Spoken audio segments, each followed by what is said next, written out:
Hello beautiful people, my name is Vendi and today I'm going to take you along with me as I go to see the solar eclipse.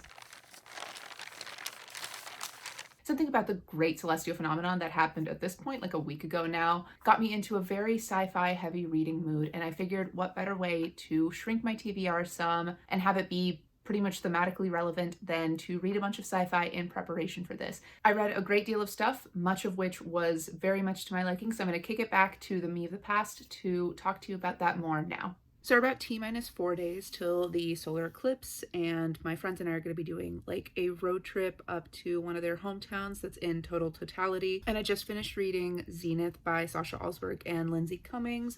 I was waiting a couple years for the hype and the sort of fame or infamy, I suppose, of that book to die down before picking it up myself, just because it was quite fraught. If you were on BookTube, you remember. But it got me into a sci-fi mood, and with the pending eclipse, it just feels really like astronomical in quite a literal sense. So I figured why not sort of jump on that and use it to get my sci-fi TBR down a little bit. I've got a pretty busy couple of days coming up, but I still think that I can manage to knock a couple books off of my list and get them reviewed for you up here. And I figure what better way to set myself up for success and make me want to continue this than to start with the shortest sci-fi book on my TBR right now, A Prayer for the Crown Shy, the sequel to A Psalm for the Wild Built by Becky Chambers. I absolutely loved A Psalm for the Wild Built when I read it last year, and I have a feeling that the series is going to continue knocking me out of the park. And again, I figure not only will it set me up for some sort of success to read something short and give me some like momentum to follow along with, but like why not read something that I pretty much know that I'm gonna love? So yeah, I'll check back in with you on my progress and my feelings about this as the day goes on, and my environment may change because again, busy couple days, but we will see.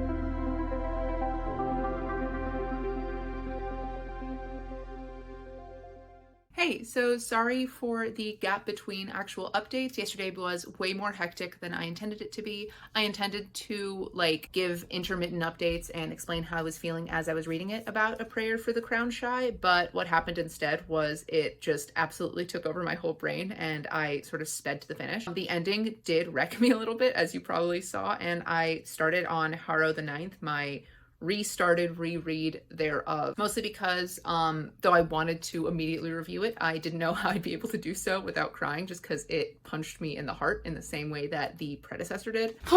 Let's actually sit down because I'm really tired. And I haven't gotten a chance to update again earlier today because I had my first ever race. I ran a 5K and I did pretty well. I'll show you some B-roll of the fit check and of the little medal that I won, because I did win something. But before I do that, let me debrief with y'all real quick about A Prayer for the Crown Shy by Becky Chambers. This is a sequel to her Monk and Robot series, A Psalm for the Wild Built, which was one of my favorite books that I read last year. The series follows a T-monk named Dex who is essentially having a quarter-life crisis. They exist in this post-capitalist idyllic society, and in this society they're essentially a traveling therapist who makes cups of tea for people and just sort of takes on their troubles for a little while and gives them some tea to basically feel better and kind of get a reset to the day. Some of the tea has caffeine, like if they need a little bit of energy, and some of it's like really calming if they're having a hard time. And like the idea is that Dex is a servant of the god Alale, who is the god of small comforts in this world. The entire religious system is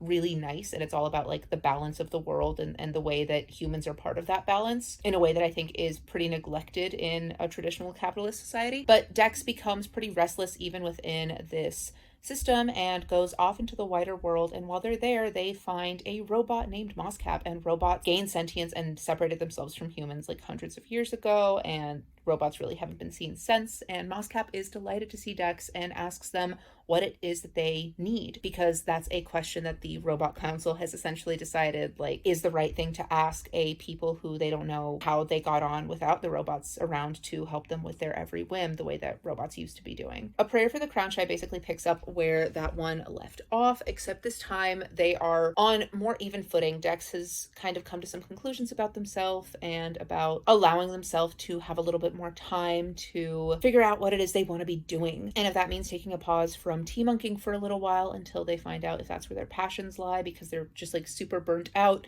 then so be it, because right now what they're focusing on is showing Moscap to the world and showing the world to Moscap in turn. And by the world, I do mean the human populated world, because that's what's new to Moscap and that's what it wants to explore. A Prayer for the Crown Shy very much reverses the roles, I think, that Dex and Moscap had. Previously, Dex was the one of the pair that was very much lost and searching for meaning in a world where they felt guilty for searching for that meaning, because to outside eyes it seemed that they had basically everything. Not only belonged to a society that would take care of them if they needed it, but they also had like a tremendous skill and they shared it with people so deftly. And now we have the opposite, where it's Moscap's turn for the first time possibly in its life, where it feels sort of unprepared for the world around it, when it's in nature, when it's just sort of a living-ish being that's vibing amongst the organic, that's observing, that's sort of reveling in the beauty of the world as it exists and everything like that. It's never really had to think about what it needs. And as it's going around all these people and asking what they want, one of the answers that it gets most often is purpose. And this book, I feel, is really Moscap having to reckon with having to have some sort of purpose. I really enjoyed A Prayer for the Crown Shy, not only because it emotionally destroyed me in a similar way to its predecessor. I feel like it touches on a lot of the same themes of sort of self-discovery and identity and finding meaning, which is a very difficult thing to do. But it also expands on the world and the lore that we began in A Psalm for the Wild built. I feel like in A Prayer for the Crown Shy, because Dex is less internally focused, because they can sort of bring their focus outward, and the story is still told from Dex's point of view, which I think is right. Dex kind of can act as an audience surrogate, because we are not robots, we are humans, and all of us sort of experience those things. But the point is, because Dex is not as sort of internally focused in this book, we get to see more of the world around it and the way that humans act. And what's really, really fascinating is, because all these humans are seeing a robot for the first time, we get to see how these sort of fixed societies, these societies where like there are certain rules and mores and like things haven't changed in a really long time, things are just sort of trucking along, how those societies change and reflect upon the introduction of a very foreign thing. Some places are sort of looking at Moscap like it's a marvel. Other places sort of welcome it a little bit more with open arms immediately. It's like, okay, this is like a person. Well, like not a human person, but like equivalent to a person. And they demonstrate deference and respect and just kindness to it in a way that's really nice. And still others are afraid and wary, because like, what kind of slippery slope do we open if we reintroduce robots to humanity? Are we just gonna like enslave them again? Like, I don't know. It's a lot about how people treat people, how people interact with that which is different. But it's so much more than that. It's also a story about disability and how to care for yourself, and how your society should care for you, and like the way that you are maybe owed that kindness and that care. And it's about family, and how family is really complicated, because you can love somebody and still not necessarily want to be completely honest with them about certain things, because it's easier to just be a simple thing for them to love back than it is to be like a complete and whole and flawed person and have to like dump that on the people you love. But more than anything, it's about how sometimes all of the big things are too scary and too big to deal with, and you'll have to deal with them anyway, but it's much easier to deal with them if you have somebody you love by your side, and the laughter and the joy shared between friends is maybe the point of all of it. Maybe that's the purpose. Maybe the purpose is the joy. And I'm going to put this down because I will start crying. Oh my God. I love this book. I love this series. I think Becky Chambers does a great job with all of the stuff she does. But before I continue my reading, I'm going to be obviously continuing with Harrow the Ninth, because I'm trying to not parallel read. It actually slows me down. I will check back in with Harrow as I get to a point where I feel like I can stop and talk about it a little bit. Definitely hold me to that, because it's a longer book than A Prayer for the Crown Shy, so I don't really have an excuse for just like blowing through it and then leaving a review at the end. See you later.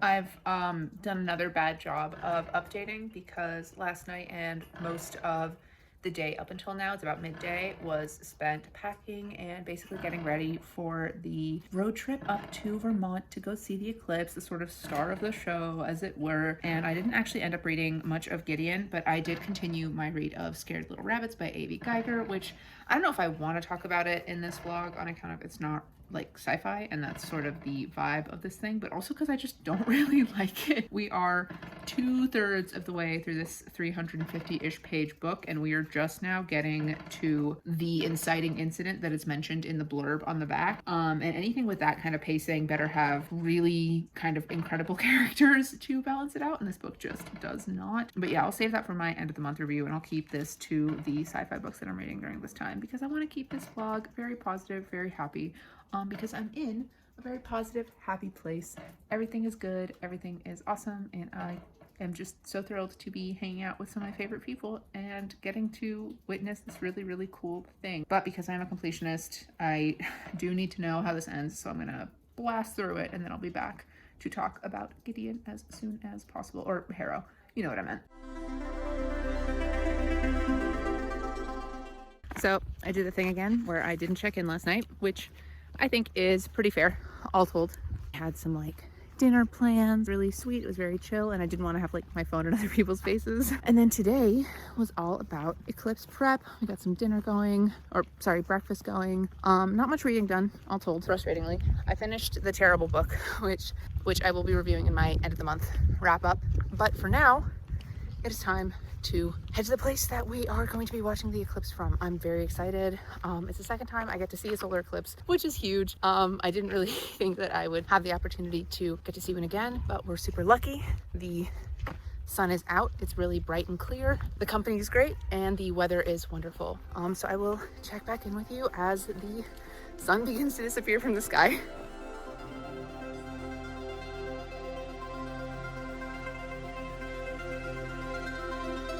Look, Danielle, you can see the crescent in the video.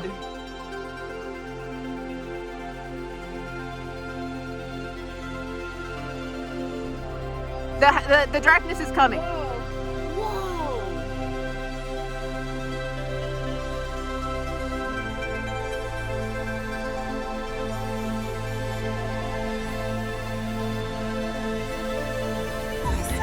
Whoa. 30 seconds. Look how, oh my God. I'm right in 30 seconds.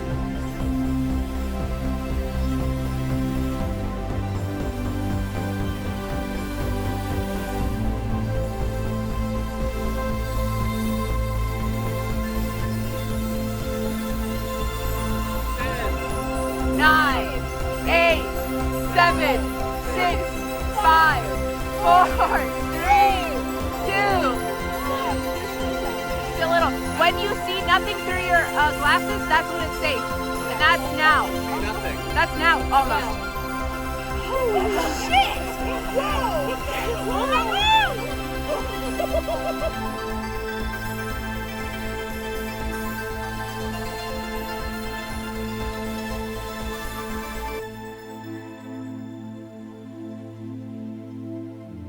You can see the stars.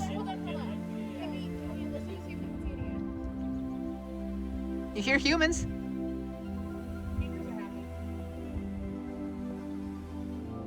That's because that's the time that they bone down. Exactly. They love night. Yeah, she's back, fellas. Humans are great little creatures.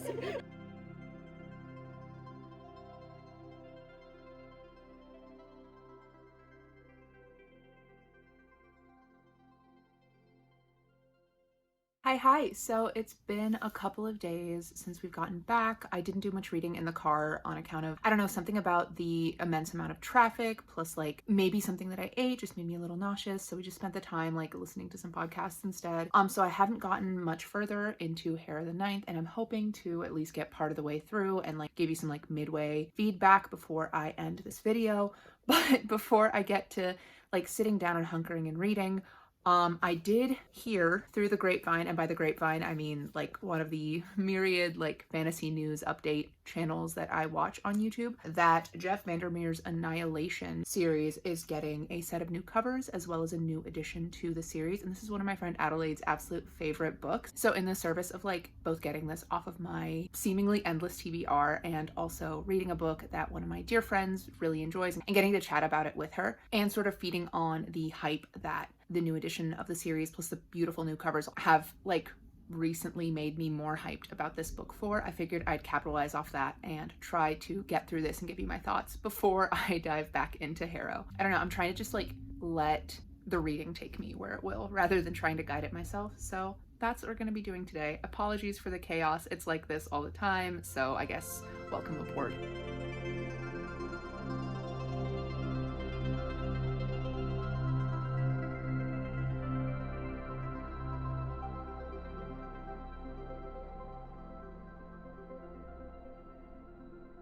Okay, so a couple of like disclaimers to start this off with, because I feel like they're going to shape how I feel about this book as I keep reading. Full disclosure, I did not expect to go into this loving it.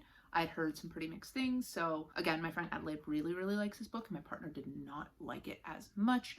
He had seen the film first, so that might be where like his opinion on it was colored from, but I took both of those opinions into account, and so I was very like ambivalent. I don't know, I was of two minds about even starting this. Secondly, I want to mention that if you hear rustling, it's from my pretty appropriately themed, I guess, for this video, weighted blanket. It's full of like little beads or whatever that give it its 20 pounds. I'm finding it really nice just to like kind of get me into the zone of the reading here. But if I move around and you hear any rustling, that's from this. I hope it doesn't affect the audio quality, but we'll see. And third of all, I'm having like some pretty intense ADHD time. My focus is a little bit harder one than standard, and this book has longish chapters. So I just finished chapter 1. It's about 35 pages long. I don't know, like that might mess with how I feel about it at any given point in time. At this point though, I was quite thoroughly engrossed for the entirety of the story. I feel like Jeff Vandermeer is doing a pretty solid job of both characterizing the biologist, who is our protagonist, and also the other women on her expedition, because it is a mission of 4 women. None of them are named, and this is by design. I think it's really interesting, not only because this is sort of like the field journal of our protagonist, the biologist, a sort of like reporting back of what's going on in the moment as she remembers it from some unspecified point in the future. So it feels very like scientific paper to be like, the researcher feels that XYZ, like basically removing the personality and sort of like the humanness out of what ultimately is going to be a very human story, because any story written by humans is a very human story. But also because of the sort of like weirdnesses of reality and memory that seem to be something that's becoming increasingly prevalent within this book. I'm going to try to keep this as spoiler free as possible. This is a fairly short book. I've only read 1 chapter, 35 pages, and I'm already about a 1/6 of the way through. And I think the pacing is going quite well. Not only do we have a sort of introduction as to all of the characters' kind of roles, not only with one another and within the context of this expedition, but sort of the archetypes that they're going to fulfill within this story. Because not only is this sci-fi, I have a feeling it's going to get a little bit horror as well, and that's one of my favorite kinds of sci-fi, is when it genre melds with horror. I think the two marry together in a very interesting and comforting way for me, which is, I know, really weird to say when horror is one of the genres being talked about. Already we have some of the tropes of like scientist who just needs to know and like categorize and factualize everything truly to her own detriment. We have the Annihilation equivalent of guy gets bit by zombie and doesn't say anything, I think, maybe. And we have corporate shill or person in charge having like some secret ulterior motive mission thing, it seems like, that might not be in the best interest of the other people here. I'm enjoying the things that are familiar about the story in terms of like genre and various like tropes and conventions of the genres of horror and of sci-fi. And I'm thoroughly enamored so far with the world building and all the questions that have arisen for it so far. I feel like we've only begun to scratch the surface, which makes sense because this expedition has also only begun to scratch the surface of Area X, but I know that there's a lot hiding there. And one of the core mysteries at this point, I'd say maybe the core mystery at this point, has some like linguistic and like language themes to it, which is always just a delight for me. So yeah, I'm gonna jump back into this. I think I'm just gonna binge through this, check back in with thoughts as they develop, and then just give you my review at the end.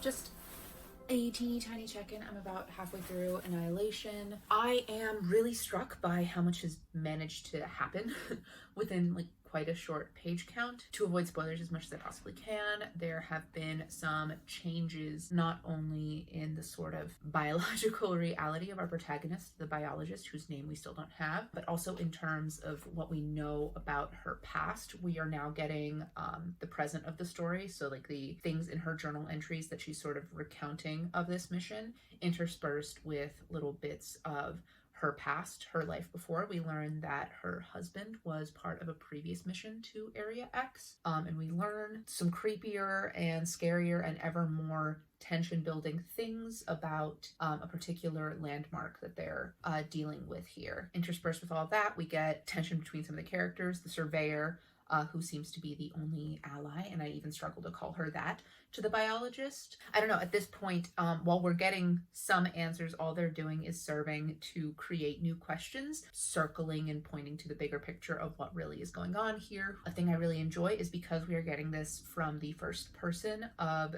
the protagonist, we don't know what's happening in the other characters' heads, and even though she seems to know the most about this particular thing that's happening, you also kind of get the sense that there's a lot that she's missing out on, and perhaps she only knows the most from one angle and one point of view. There's a thing that happens, and the surveyor kind of scathingly tells the biologist, our protagonist, you would do just about anything to get your way. And that rings increasingly true based on her choices and her sort of single-minded drives. And I love this. It's so very much sci-fi, and I guess I'll page my on. Okay, I'll put this down because now it comes time for just like the general sci-fi rant. I love sci-fi, and one of the things that this like vlog has sort of forced me to do is confront the degree to which this is very much one of my favorite genres. I still think fantasy holds a bigger place in my heart just because I've loved it longer, because the unknowing of it makes it easier. But I think sci-fi is not any more knowable, despite theoretically being more grounded in the realities of the world that we're in and sort of exploring one or more of them taken to a greater extreme. Really, I think most genre distinctions are pretty fake, and that there's a lot more overlap between genre than we necessarily think about. But I'm sort of happy to combine sci-fi and fantasy into sort of the super category of just speculative fiction, because that sort of a thing is my bread and butter. That's the sort of thing that I live for, and this exercise of reading just as much sci-fi as I have over the past little bit has been just because there's so many different types of it, right? And yeah, I think I'm gonna cut in here and sort of give a review of Zenith by Sasha Alsberg and Lindsay Cummings, which is the book that I read that sort of prompted me to do this in the first place, in addition to the, global phenomenon of the solar eclipse that I went to go see, a sort of real life sci-fi event. Zenith by Sasha Alsberg and Lindsay Cummings, for those of you who might be a little newer to like the booktube space, was a sci-fi book written by a author and a booktuber. Originally, they were doing like a serialized fiction sort of thing where the two of them were writing something and then self-publishing it. And because of the various platforms between the two of these women, obviously it blew up. It got picked up by a publisher. The majority of it was written on a pretty crashed schedule, basically making the most of the hype for this as it was still being written. The sooner it could be capitalized on, the better, and so the book was released, and I don't know, for a variety of reasons. I think part of them, having read it, being due to the quality of the book proper, but I think a larger part than a lot of people were willing to admit at the time, being due to a little bit of top poppy syndrome. The book just flopped. A lot of people were really scathing about parts of it that were the authors not who they were. I don't think they would have been sort of torn down about as much. Though, on the other hand, the authors not having the platforms they did, I don't think that the book would have gotten as wide a readership as it did. So it's a little bit of one, it's a little bit of the other. I think I did the best thing that I could have done for myself, which was to wait a couple years for that hype to die down before reading and then reviewing Zenith, because I escaped the wave of sort of like either performatively high or performatively low opinions on this book. I got to sort of go into it with a pretty clear mind. And I had like a perfectly neutral time with this book. It was just fine. It was book candy of the quality that I consider like Fourth Wing or the Throne of Glass series to be. In terms of characterization, for the most part, we had like pretty flat or one-note characters, which was kind of most upsetting with Andy, the protagonist. She was very much a little bit Selena Saradathian-y from the Throne of Glass world, not just in terms of her aesthetics, but in terms of the sort of informed characterization we get, where we're told she's like this badass space pirate, but she's also like super sad and like almost hypocritically or contradictorily like super mopey about the killing she's done, even though she's also this hardened pirate, so she doesn't care about the killing she's done. It's very, the characterization is muddled, and because of that it falls a little flatter than it ought to. And her love interest, whose name I don't recall right, Dex, her love interest Dex is so flat as to be a non-character in my mind. I don't remember about him most of the time, and I think that if we were to remove him from the story, it would have been better overall. By far the most stilted dynamic of the story would be gone, but it's also one that takes up a lot of page space, so we would have had more room and more time to develop other relationships between characters, which I think could have actually made them a lot more interesting. But I do think that some parts of the book, like the dynamics between Andy and her crew, the dynamic between the four of them was great, and I could sort of see them on like a tiny rundown ship being like space pirates who just do like small jobs. I did not buy their reality as the most feared pirate crew in space. I also did not buy like the logistics of just four people being able to crew a ginormous spaceship. But the interactions between them felt, you know, very found family in a way that I find is pretty crucial to the success of a lot of, but not every, sci-fi story. It's just a very specific type of thing that I see in like science fantasy and like the space opera genre. It's the idea of an ensemble of characters who all love each other and who chose each other in truly the giant vastness of the universe. Found family is always really impactful, but when you have a genuine entire universe of people to choose from and you still find that family amongst this group of people, it's almost made more special in a way. I did find the antagonists of the story interesting, and I felt like Nor, the sort of evil queen of a dying planet, her particular type of cruelty was understandable and made a lot of sense to me. The way that she was characterized made a lot of sense. I wish we had spent more time with her, perhaps some of the time that could have been better used by doing anything except for having Andy and Dex having the same argument over and over again. I would have liked to see the moments where she is more human and then has to put a wall up and say, no, my people don't need a human, they need a queen who will conquer. That does segue to like my thoughts about the world building. I think it was pretty thin. The idea of each planet having just one ruling system, unless these are like micro planets, that doesn't ring necessarily true for me. Planets are really big, countries are really big, language variance and species variance and all of that sort of stuff just doesn't support the ideas that are sort of put here. I think in sci-fi fantasy especially, the idea of sort of not letting the world become its own sort of character is a mistake. I think it is something that Jeff Vandermeer in Annihilation is doing really well, making the world feel very not just lived in but living. And I didn't feel necessarily like the world of Mirabelle was given the same degree of care. I do feel that there was like a very surface level thing, so we get like details of things like Moonchu being like a tobacco corollary, which a lot of people gave the author shit about in the early reviews of this, and I just have to say, clearly it's a chewing tobacco corollary, and being like, oh, you're not explaining what all of these things are. You're just being asinine at that point. There's other things to critique, don't get me wrong, but like, was that really the best you could do?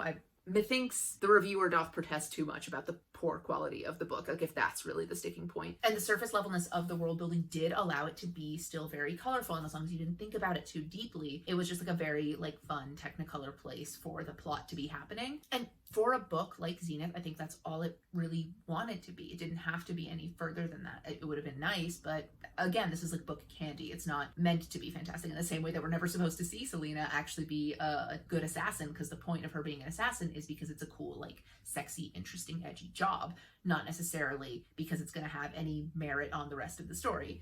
Though for Zenith, the fact that the world was built on shaky ground, it does mean that the plot, which did center on a rekindling of an intergalactic conflict, was also built on shaky ground. If you don't know the various polities that are at play in any sort of meaningful depth, if there is no meaningful depth to them, then the idea of a conflict starting again between them lacks the depth that it needs to have any sort of impact. So naturally, like, some questions are going to arise. Like, why is every single polity ruled by just one guy? Why are these rulers so pretty universally bad at their jobs? How is nobody taken over at this point? Why are some of them beefing with teenagers, and why have they been beefing with teenagers for like years at this point? Like, that's not, you have to be a little more level-headed than that if you're going to be the governing body of an entire planet. And how can space pirates be both just smugglers who are a small tiny crew that's like super close, and also the most feared pirates in all of the universe? But again, that's not what this story is trying to do. It's more a story of aesthetics and the fun and the flash of it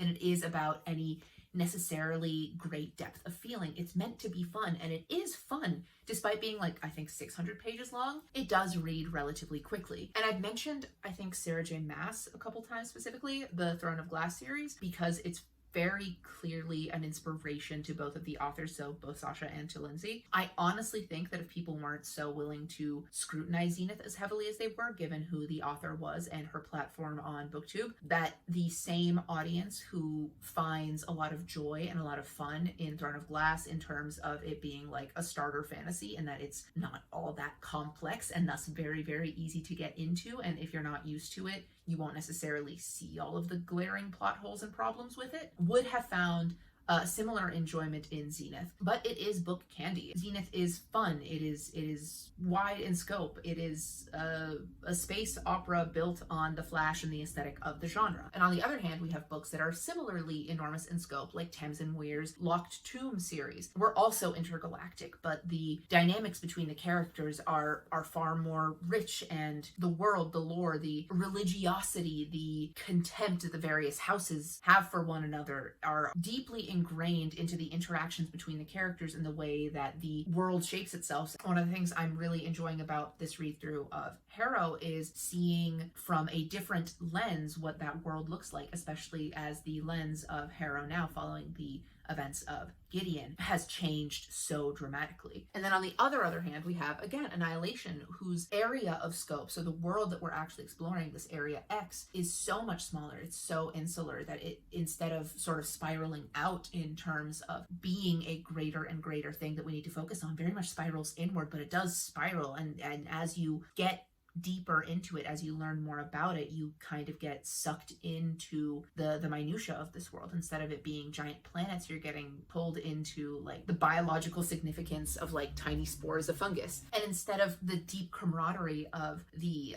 Cavaliers and the Necromancers in the world of Gideon, you have the deep mistrust of people who are only allies within this expedition by circumstance. They all happen to volunteer for this very difficult, dangerous thing, but they don't know one another. And in fact, they've been intentionally distanced from one another to the point where they don't even know one another's names. And all of these books are sci-fi. They all have something that we categorize them all under, despite perhaps having more similarity to other things. This is more akin to the horror that I've read. This is more akin to like Game of Thrones and larger, enormous in scope. Actually, I can't really call this like Game of Thrones. I don't know what's happening here. I'll talk more about it when I talk more about it, but I don't know what's happening here. It is rather unique. And then with Zenith, we have, again, things that make it far more similar to certain fantasy books I've read in the sort of book candy way that Sarah J. Maas does things. But the point is, all of it's sci-fi, and all of it is good, and all of it has certain drawbacks and affordances to it, depending on the type of story that the authors are intending to say. And I think that's the point, sort of from its inception as a genre with Mary Shelley and Frankenstein. We are drawn to sci-fi because it tells the story of what it means to be human, not in an aspirational way, but in a sort of like, look at what we've done way. And sometimes that is aspirational, but I feel like it's also very realistic. It doesn't miss the ugliness of what being human means in the hopes of becoming something better. It looks at it and reckons with it in a very real way and pushes it to, I think, its most extreme forms. Sci-fi never shies away from the question of what if. In fact, that is the question that seems to be at the preoccupation of all sci-fi. All of that is valuable. All of those are very human stories. And whether you're looking at the casual horror of Jeff Vandermeer or the Hopepunk of Becky Chambers, I think they're all ones that have merit. And I'm so happy that I get to read about them. I'm so happy that I exist in a world where people are telling stories like this and that I get to tell stories like this. Now, I've done enough procrastinating and I get to go back to this book, and I'll next time I check in, it will be with my full review of Annihilation, I think. I don't know that I'm going to want to stop until I get to the end, because that's the way that books like this tend to go for me.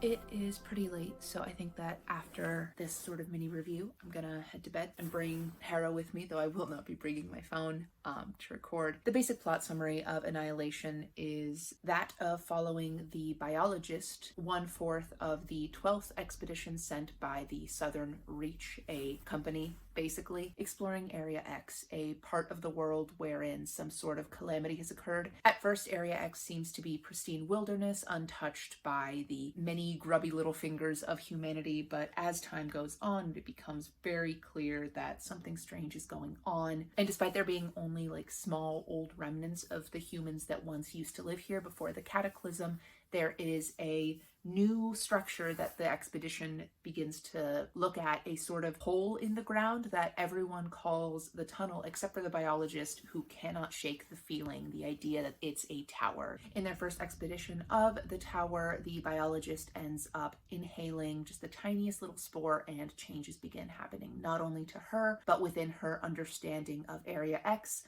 of her expedition crew, and of her former life, who she was before, including her sort of failed relationship with her husband, who was a medic on the expedition to Area X before her. Maybe it's because of the late hour, maybe it's because I just now finished reading, like truly minutes before I turned the camera on, but I struggle to sort of review Annihilation the way that I normally do, where I talk about the characters and the plot and the world building, etc. Most of what I want to talk about centers how this book made me feel and the expectations of mine that it managed to subvert. While I was very happy with the sort of horror and the sci-fi elements, and then of course the sort of like body horror of the unimaginable, of the alien, even though the alien is ultimately, if not human, then the byproduct thereof. All of that was interesting and lovely, and seeing it from the lens of somebody who studies life in as objective a lens as one possibly can was really interesting. What spoke to me most about Annihilation is the subversion of the expectation that from the beginning everything was doomed, or at least to some degree, and at least within the story of the biologist herself. I sort of was existing while reading in the state of, okay, she's inhaled the spore,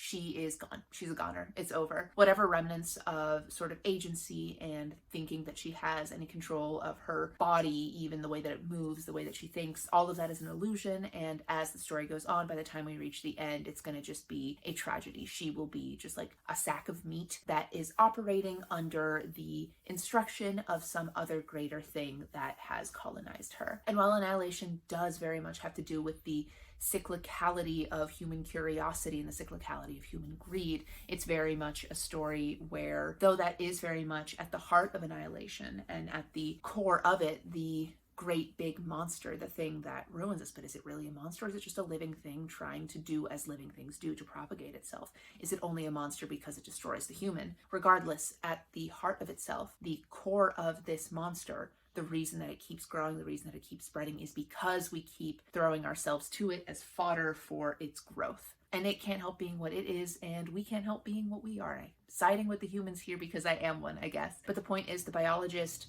though she doesn't necessarily make herself immune to this, though she doesn't escape from it in like a globally important and large way, on a very personal level, she does manage to get out, and she finds that what she values truly is sort of beyond this. There is still some hope for her by the end of this, or at least she hopes that there is hope, and maybe that's the point. Maybe the real hope lies in the believing that one can get away from the darkness that is chasing one. That thought's getting away from me, so I'm gonna boop, drop it off, let it die right there. Another thing I really enjoyed about Annihilation was that it was told in sort of epistolary form. The entirety of this book is essentially the field journal of the protagonist, even and including the parts where she is sort of reminiscing about her past when she was just a regular biologist with her medic husband, and the way that their relationship kind of failed, and the way that she never really like got along with people, found herself continually pulled into and fascinated by everything outside of the human. It was as though this was always going to be where her life wound up. And we know that this is all part of the journal because she has several asides where there's direct address to the reader, where she's like, I have revealed more about my past than I necessarily would have normally, in the hope that you will trust my recollection of the things that I can't explain in any sort of reasonable way about the things that are happening within Area X. I thought that was really interesting. The internal logic of the world was very believable. I understood the hows and the whys of things, even though obviously not all of it could be explained. I believed in the inexplicability of those things, given the logical parameters of our normal world and normal physics and normal biology, and not just because they were presented to us by an expert of those things within the reality of the story. I also really enjoyed that despite the biologist's sort of attempts, I guess, to convince us that she had never really been keyed into humanity in the sort of traditional gregarious part of a community way, that she's always been sort of an observer from the outskirts, she very much had very human interactions with the others, like her disdain for the anthropologist and believing the anthropologist was weak, and her sort of admiration for the surveyor and her sort of distrust of the psychologist.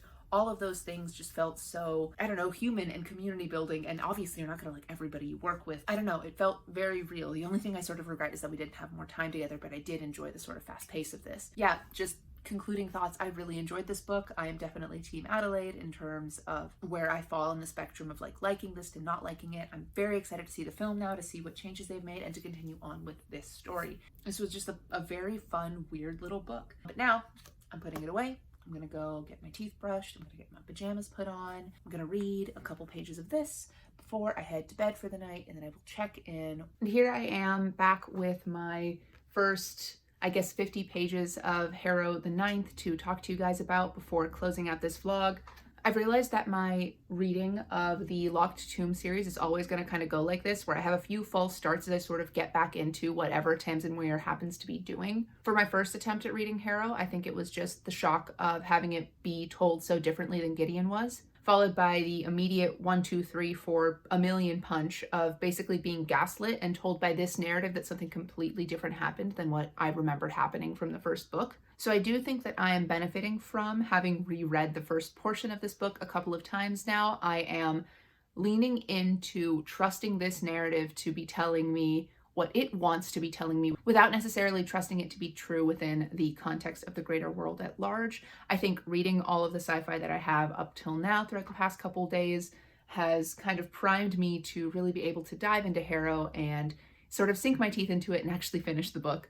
So I am going to call this video here so that I can get back to reading as quickly as possible, which means that that is it for me. Thank you guys so much for watching this video. If you liked it, please leave me a thumbs up. And if you like me, maybe consider subscribing to my channel. I post videos every Thursday, and I'd love to have you join my little bookish family. Comment down below if you have any thoughts or feelings about the books mentioned in this video, or if leaving a big comment is too much, go ahead and leave me a black moon emoji. There isn't a good one yet for a solar eclipse, but that one's pretty close. Regardless, that is it for me. Thank you again so much for watching this video, and I'll see you with the next one very, very soon. Goodbye.